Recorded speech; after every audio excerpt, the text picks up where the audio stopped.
পরম্পরার কাহিনী পৃথিবীর কোনো মানুষের অজানা নাই।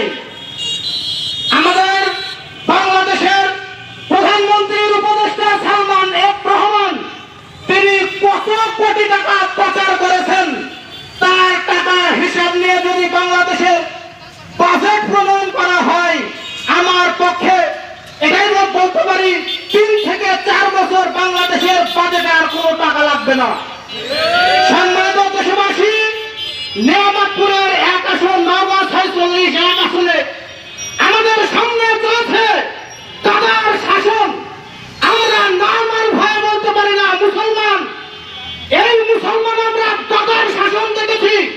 একজন হিন্দু ভাইকে এমন সম্মানে তোলা হয়েছে, একজন নারীর গায়ে যেমন হাত দিলে কঠিন ব্যাপার ছিল, একজন হিন্দুর গায়ে ঠোকা দিলে তার লক্ষ লক্ষ টাকা সংসার থেকে নেমে গেছে। এইরকম দাদার শাসন এই নিয়ামতপুর পুরসা সাপাহারে আমরা আর দেখতে চাই না। 5ই আগস্ট যখন আওয়ামী লীগকে বৈষম্য ছাত্র বিরোধী আন্দোলনের মাধ্যমে পালাতে বাধ্য করা হয়েছে, এক একটা পুকুর থেকে মাছ লুটপাট করে তারা খেয়ে মিটিং করে তাদের মধ্যে ভাগাভাগি করেছেন। তার সাথে কিছু কিছু জায়গায় জামাতের ভাইরাও রয়েছেন, এই বিএনপির লুটপাটের সাথে তারা জড়িত আছে। আমি উদার্ত আহ্বান জানাতে চাই, ইসলামী আন্দোলন বাংলাদেশ এর মাধ্যমে এই নিয়ামতপুরে কোন লুটতরাজ করতে দেওয়া হবে না।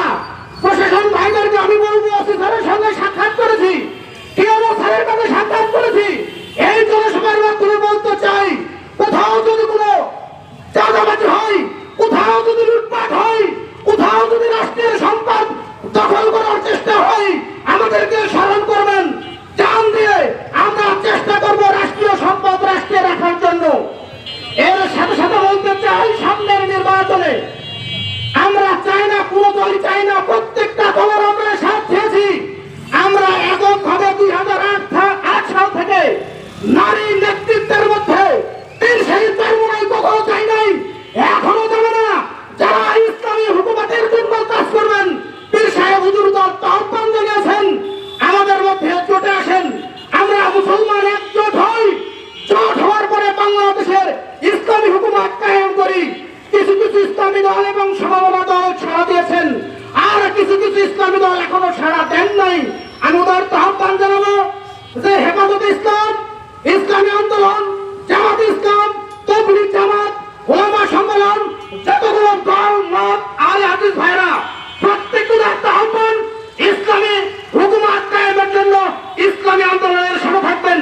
এর সাথে সাথে আমি ধন্যবাদ জানাতে চাই, আপনারা দূর দূরান্ত থেকে যারা এসেছেন, কষ্ট করে এসেছেন, তাদেরকে ধন্যবাদ জানাতে চাই।